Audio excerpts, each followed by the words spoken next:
السلام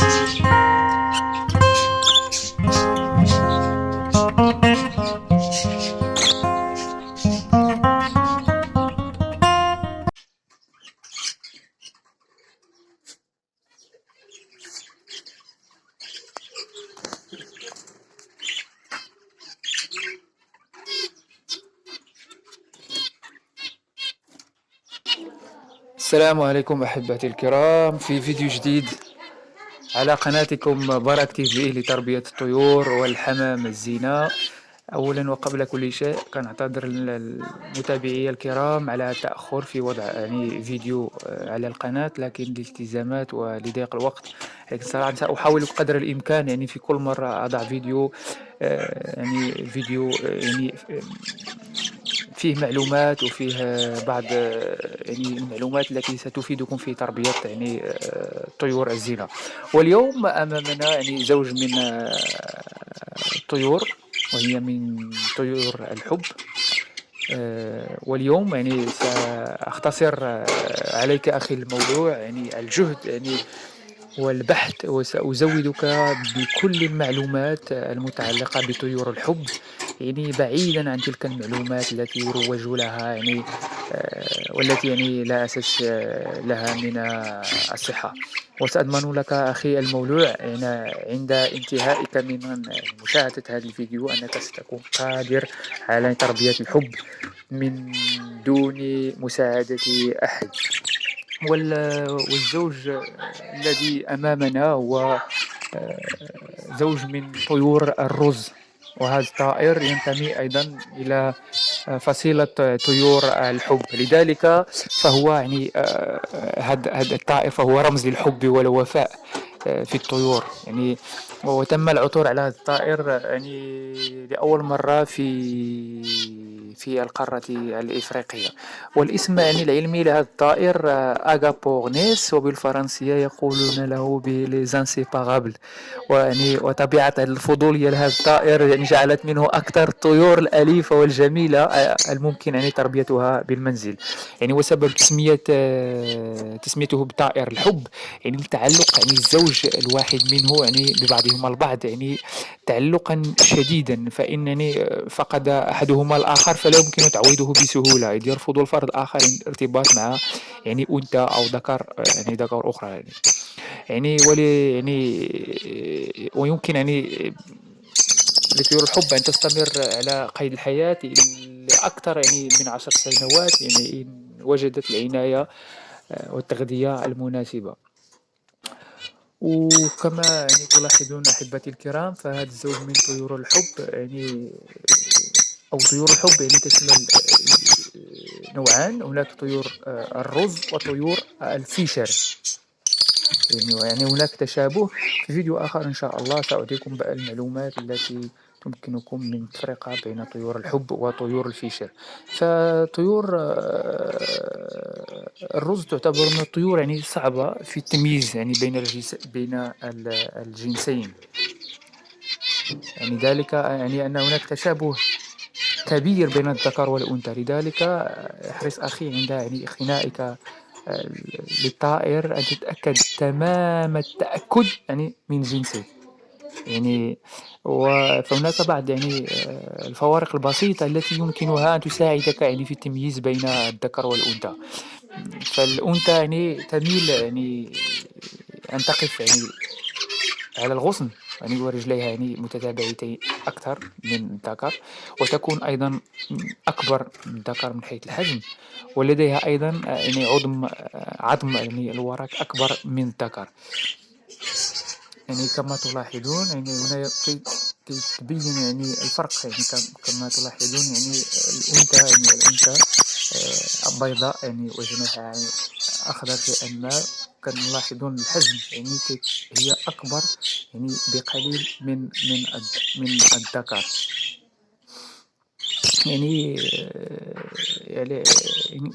ويمكن تفرقة بين الذكر والأنثى بتمرير إصبعك بلطف يعني على ورق الأنثى.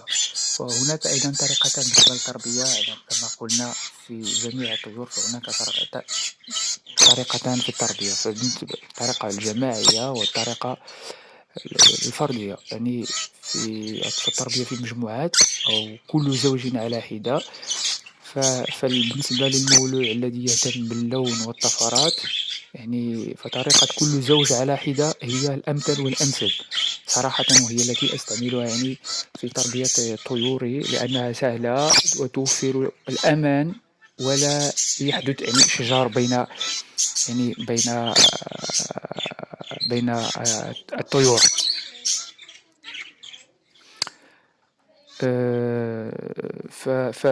فبوضع يعني فبوضع الزوج، كل زوج على حدة. يعني فطيور الحب إنها كلما يعني كبرت، يعني كلما ازدادت يعني طبيعتها شراسة. فطيور الروز تكون شرسة بشكل كبير، يعني والتربية في أقفاص يعني منفصلة يعني تمنع وقوع أي خسائر بين الطيور مع بعضها البعض، وخاصة إذا كانت هناك أفراخ صغيرة. فإن خروج يعني هذه الأفراخ في بداية فطامها من العش إلى الخارج يعرضها لمخاطر كبيرة من باقي الطيور الموجودة يعني في السلاسة. فطيور الحب يعني تعتبر يعني أيضا من الطيور النشيطة جدا، يمكنها اللعب لساعات. لذلك فهي تحتاج يعني قفص واسع، وذلك يعني صحتها النفسية والجسدية. وأيضا فهي تعتبر مبدعة، فهي أيضا فهي دائما ما تبحث عن طريقة يعني للهروب، وهذا حدث معي شخصيا. فهذا الأنثى من الروز حاولت مرارا وتكرارا يعني الهروب من القفص. يعني أما بالنسبة للأقفاص، فالأقفاص المصنوعة من السلك من أفضل الأقفاص المناسبة لتربية الطيور، وخاصة طيور الرز والفيشر، حيث أن الأقفاص الخشبية لا تصلح نظرا يعني لقيام الطائر بأكل الخشب أو كسره مما يعني يعرضها للطيران، وهي يعني أفضل من يعني الأقفاص المصنوعة من الخشب بكثير. فالأقفاص المصنوعة من السلك هي أفضل من المصنوعة من الخشب بكثير، حيث أن الحشرات يعني تفضل الإقامة في الأقفاص المصنوعة من الخشب. أما بالنسبة للعش أحبتي الكرام، فالعش يعني من أهم الأشياء التي يجب المربي أخذها بعين الاعتبار، لأنها يمكن أن تكون صراحة علامة فارقة في تبييض الأنثى. رأيت العديد من الناس يستعملون عش الببغاء الكبير، ذلك حسب ما يقولون أنه كبير وآمن، لكن وجدت أن عش يعني البادجي يعني هو الأفضل، أفضل أنواع الأعشاش تستعمله صراحة تقريبا في جميع أنواع طيوري، ويعطي صراحة نتائج جد جيدة، كما لاحظتم في بداية الفيديو. يعني إنتاج هذا الزوج يعني صراحة يكون إنتاجه رائع جدا. ومن وجهة نظري فأجد عش يعني البادجي هو الأنسب، لأن الأنثى يمكن أن تستأنس بينما تحتضن يعني البيض، حيث الذكر يقف على العصا بدون الحاجة لدخول العش.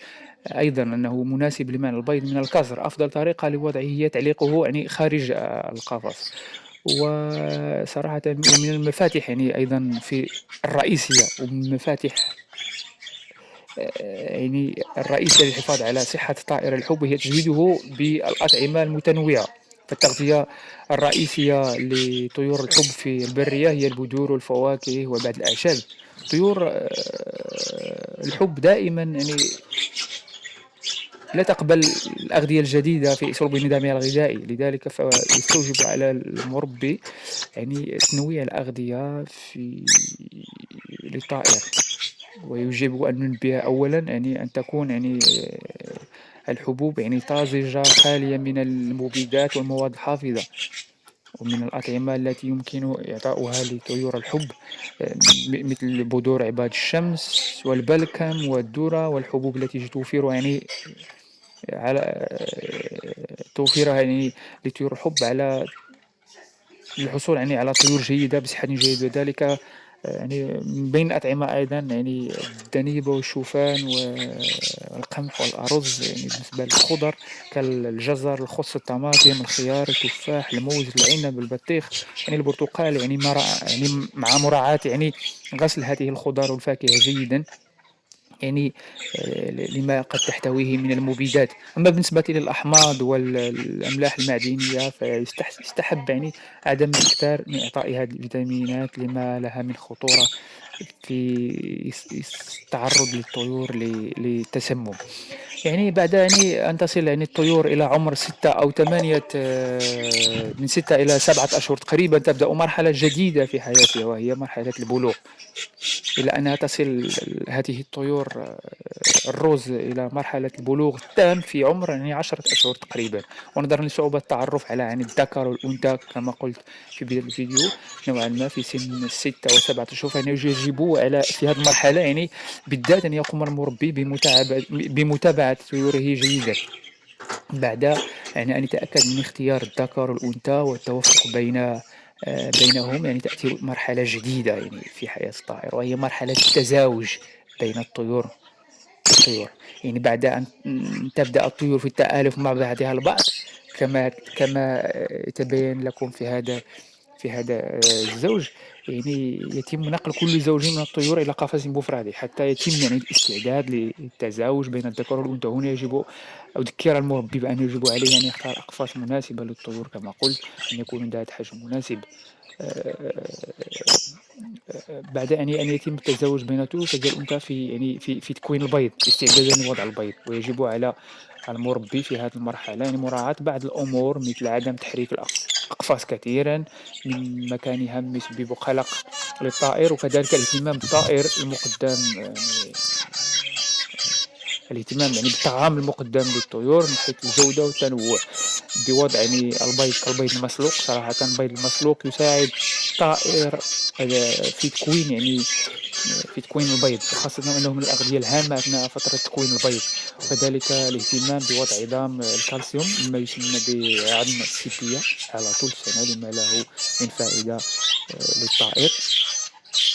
أما بالنسبة لوضع البيض فالأنثى يعني تضع ما بين يعني تضع ما بين يعني 3 إلى 6 بيضات وأحيانًا تزيد عن ذلك. أما بالنسبة للحضن فالأنثى تحضن البيض ما بين 22 و24 يوم، وكلما يعني زادت درجة برودة الجو كلما زادت مدة يعني الحضن الأنثى على البيض يوم أو يومين إلى 4 أيام. فالأنثى التي يعني ترقد على البيض قد يعني يساعدها الذكر في بعض الأحيان، ولكن هذه المعلومة يعني غير ثابتة. إلا أنه من ممكن أن يساعدها في إطعام الصغار، وهذه حقيقة مؤكدة. بالنسبة ل بالنسبة المرحلة أن يساعد الطيور أثناء إطعام صغارها، وذلك يعني بإمدادها بعض الغذاء المناسب مثل مثل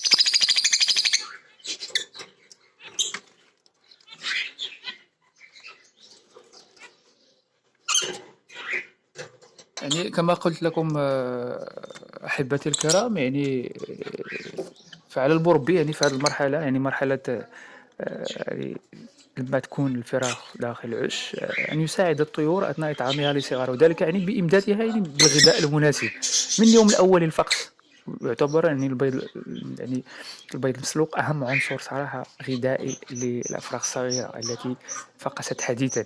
يعني بالإضافة إلى زيادة كمية يعني الفلارس المستخدمة، إذ لا خوف على الطيور منها حاليًا يعني نظرًا للمجهود التي تبذله في إطعام صغارها. فالفلارس أو كما يقول بالدارجة المغربية بالزوان المكركب يسبب في التشحم طائر. لكن لما تكون الفراخ داخل العش لا خوف على الأنثى فلن تصاب بالتشحم أو التلييف كما يقال باللغة العربية.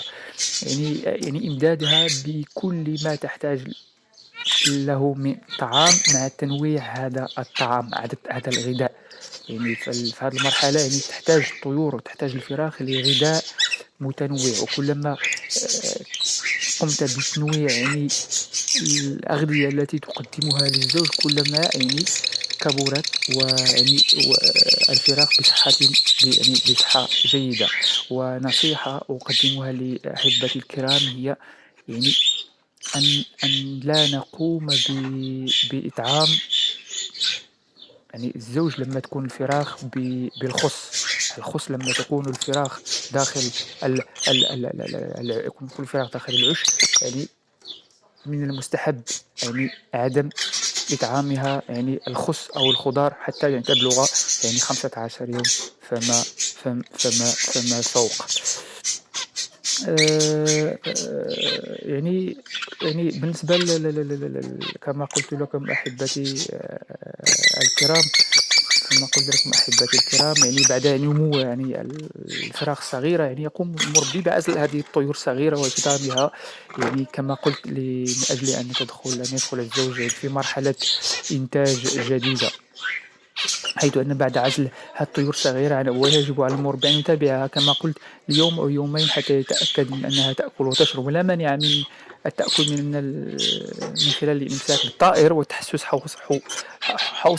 حوصلته للتأكد من أن بها طعام. وإذا وجد المربي أن الطائر لم يأكل، يمكنه إرجاعه إلى أبويه لمدة يوم أو يومين ثم يقوم بعزله مرة أخرى. وأيضا يقوم بمتابعته حتى يتأكد تمام التأكد من أنه يأكل ويشرب بمفرده.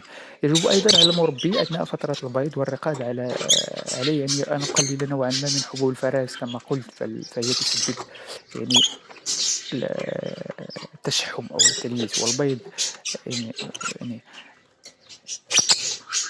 هذا كله أحبتي الكرام. أتمنى صراحة أني كنت قد قدمت لكم بعض المعلومات التي ستفيدكم في تربية طيور الحب، أو سواء طيور الرز أو طيور الفيشر. وسأضع لكم فيديو آخر إن شاء الله. هذه بعض المشاكل التي يمكن أن تواجهك عند تربية لطيور الحب والرز، والأفضل أن تكون على دراية بها. لا تنسى أخي تشجيعك لنا، تشجيعك لنا هو فخر لنا. والسلام عليكم ورحمة الله.